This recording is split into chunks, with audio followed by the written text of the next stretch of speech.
जो क्वेश्चन देख रहे हो ना, ये बड़ा बढ़िया क्वेश्चन है। पहली बार बनाए ना तो गलत हो गया। काहे कि इसमें कॉन्सेप्ट लग रहा था और वो हम मिस कर रहे थे, तो इसीलिए ध्यान से देखोगे। और ध्यान से नहीं देखोगे ना तो क्वेश्चन वहाँ छूट जाएगा।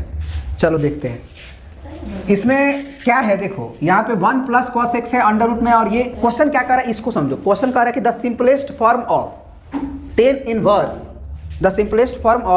tan inverse under root 1 + cos x plus under root 1 - cos x और फिर under root 1 + cos x minus under root 1 - cos x। ये देखने में जितना लंबा लग रहा है ना उतना लंबा है नहीं, बस थोड़ा सा एक फार्मूला तुमको चाहिए, और वो फार्मूला है ये। दो फार्मूला यूज होगा इसमें। एक होता है 1 + cos x के लिए 2 cos² x/2, और एक होता है क्योंकि अंडर रूट है तो फ्री होना होगा ना हमें, तो इसीलिए तो स्क्वायर डाल रहे हैं। और एक होगा 1 - cos x का फार्मूला, ये हो जाता है 2 sin² x/2। और ये कहाँ से आता है तो इसके लिए हम बता देते हैं कि तुम ये फार्मूला याद करते थे cos 2θ बराबर ये 2 cos² θ - 1, और उसी तरह से cos 2θ बराबर 1 - 2 sin² θ। इसी फार्मूला से यहाँ पे क्या है ना कि 2θ के जगह पे थीटा यदि डालोगे तो ये θ/2 बन जाता है। उसी तरह से ये 2θ की जगह पे अगर थीटा डालोगे तो ये θ/2 बन जाता है। तो जैसे ही ये θ/2 बनेगा, जैसे ही ये θ/2 बनेगा तो इस 1 को जब इधर भेजोगे तो ये 1 + cos θ बनेगा, क्योंकि θ/2 किए हो। उसी तरह से ये जो 2 sin² अगर इधर जाएगा और cos 2θ उधर जाएगा तो 1 - cos 2θ की जगह पे cos θ लिखोगे तभी ना ये θ/2 बनेगा, तो ये θ/2 है। तो इस फार्मूला को अगर समझ लो, याद कर लो तो बहुत आसानी से बन जाएगा। फिर उसके बाद कहानी यहीं पे ख़त्म नहीं होती है, अभी तो कहानी में ट्विस्ट है, और वो ट्विस्ट को ज़रा समझना। बच्चों को समझ में आता है कि tan इनवर्स है और रूट अंडर के अंदर हम रखेंगे 2 cos² x/2। क्या रखेंगे 2 cos² x/2, ठीक है। और प्लस यहाँ पे हो जाएगा 1 - cos x है, तो 1 - cos x के लिए 2 sin। अब बहुत बच्चा कहेगा सर काहे लिए अंडर रूट लिख रहे हैं, अंडर रूट लिखने की ज़रूरत क्या है। आप सीधे से अंडर रूट से बाहर लिखिए ना, क्योंकि स्क्वायर है, तो वहीं पे तो गलती होगी, वहीं पे तो गलती होगी, क्योंकि अंडर रूट x² जो तुम लिख देते हो x, ये बिल्कुल ही गलत है। अंडर रूट x² जो होता है वो होता है mod x। हमेशा याद रखना, अंडर रूट x² कभी भी x नहीं होता है। कैसे नहीं होता है देखो, जरा सोचो कि अंडर रूट अगर -2 का स्क्वायर अगर लिख दिया जाए तो क्या तुम इसे -2 लिखोगे? नहीं लिख सकते हो। ध्यान से समझना हम जो बोल रहे हैं। क्या इसे तुम मतलब यहीं पे समझ लो, अंडर रूट अगर -2 का स्क्वायर लिख दें तो क्या वो -2 होगा? ये गलत जवाब होगा। क्यों? क्योंकि यहाँ पे ध्यान से देखो, ये अंडर रूट 2 दूना के 4 हो जाएगा, और तब अगर अंडर रूट 4 देखो तो 2 आएगा। ये सही नहीं है, ठीक है। तो इसीलिए अंडर रूट x² जो होता है वो x नहीं सही है। अगर ये सही होता तो -2 का स्क्वायर को हम -2 लिख सकते थे, जबकि -2 का स्क्वायर जो होता है वो 2 होता है। समझने वाली बात है ना। तो इसलिए इस बात को ध्यान से समझोगे, ठीक है। तो अब देखो mod x का क्या महत्व होगा कि अगर जरा सोचो कि ये अगर हम मॉड लिखते, जरा सोचो अगर यहाँ मॉड लिखते, जैसे अंडर रूट -2 का स्क्वायर था तो हम क्या बोले कि अंडर रूट x² जो होता है वो mod x होता है। तो mod x होता तो तुम mod -2 लिखते, और mod -2 का मतलब 2 होता है, तो सही हो जाता, जैसे ये सही था, ठीक है ना। तो इस बात को भी ध्यान देना जरूरी है। चलो, तो इसीलिए अंडर रूट को अभी भी तुम अवॉइड मत करना, और उसीलिए वो रेंज दिया है। और नीचे क्या होगा, फिर से अंडर रूट 2 और cos² x/2 ही होगा, क्योंकि यहाँ भी 1 + cos x ही है, और यहाँ माइनस है, और अंडर रूट में 1 - cos x की जगह पे हम 2 sin² x/2 लिखेंगे, तो ये 2 sin² x/2 होगा। अब ये तो under root 2 under root 2 under root 2 under root 2 ये तो काट ही दो, क्योंकि सब में अंडर रूट 2 बाहर आएगा तो कट जाएगा। लेकिन क्या cos² x/2 को हम cos x/2 लिख सकते हैं? तो उसके लिए हमको यहाँ पे देखना होगा कि x का रेंज क्या दिया है, क्योंकि यहाँ पे हम ये लिखेंगे tan इनवर्स और ब्रैकेट में mod cos x/2 mod लिखेंगे, क्योंकि हम बताए थे अंडर रूट x² क्या होता है, अंडर रूट x² क्या होता है, mod x होता है।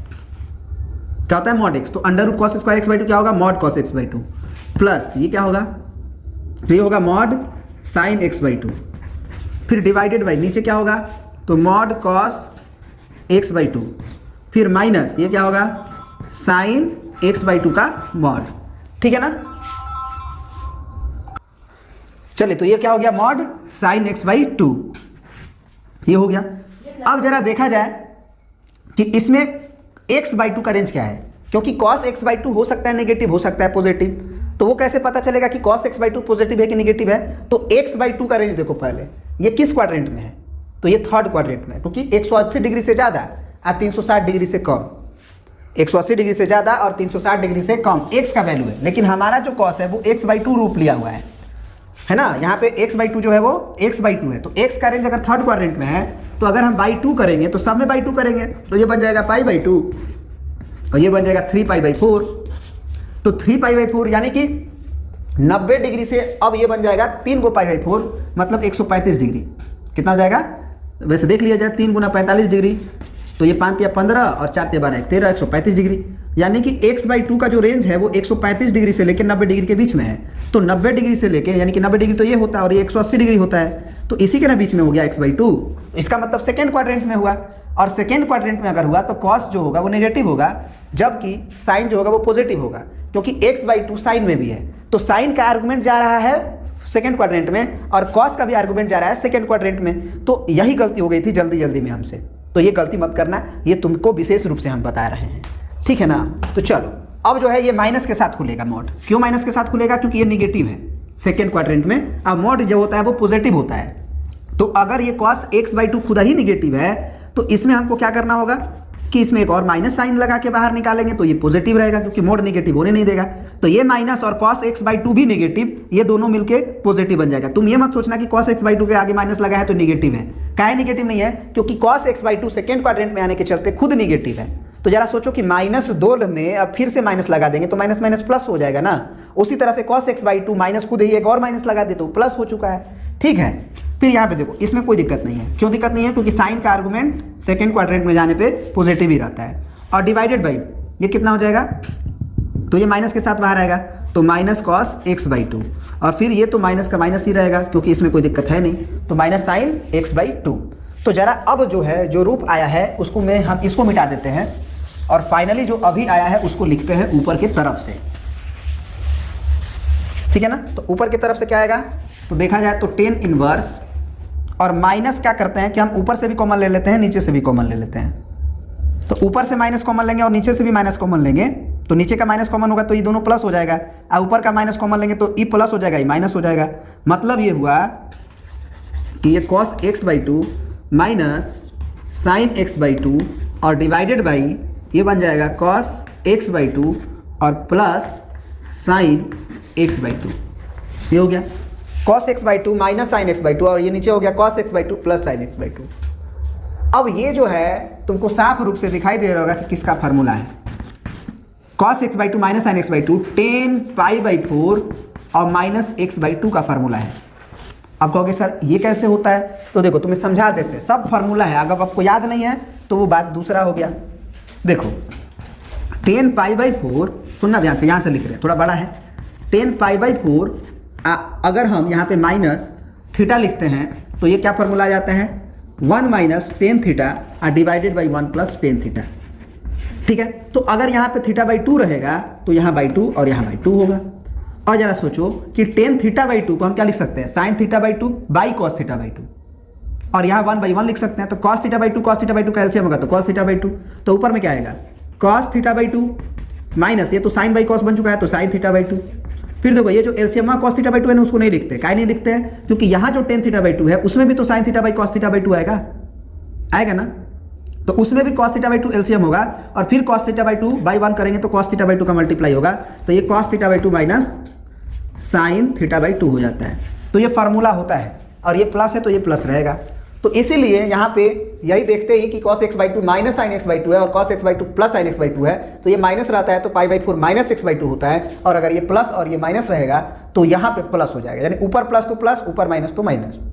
तो ये 10 inverse 10 pi by 4 minus x by 2 हो गया। अभी भी हम लोग ये नहीं लिख सकते हैं अभी कि 10 इनवर्स ऑफ टेन थीटा बराबर ये आर्गुमेंट के बराबर डायरेक्ट नहीं लिख सकते हैं। क्यों नहीं लिख सकते हैं डायरेक्ट? क्योंकि 10 इनवर्स के अंदर ये 10 थीटा जो होता है वो डायरेक्ट थीटा नहीं लिख सकते हैं। अगर ये थीटा इस 10 इनवर्स के रेंज में आएगा तभी थीटा लिख पाएंगे, और 10 इनवर्स का रेंज जो होता है वो माइनस पाई बाई 2 से लेके पाई बाई 2 के बीच में होता है। यानी कि टेन इनवर्स अपना आर्गूमेंट -90 डिग्री से 90 डिग्री मतलब रेंज रखता है। टेन इनवर्स क्या रखता है? -90 से 90। तो अगर ये थीटा का वैल्यू -90 से 90 के बीच में रहेगा तभी ये थीटा बाहर निकलेगा। तो अब क्या करें? तो सबसे पहले ये चेक करो कि π/4 -x/2 -90 डिग्री से 90 डिग्री के बीच में है भी कि नहीं है। तो उसके लिए क्या करें? उसके लिए हमको सबसे पहले ये देखना होगा कि x क्या दिया हुआ है या x/2 क्या दिया हुआ है। तो यहाँ से हम x/2 लिख सकते हैं कितना? तो ये π/2 से लेके 3π/4 तक। अब अगर हम -x/2 चाहते हैं तो इसमें माइनस से गुना करना होगा।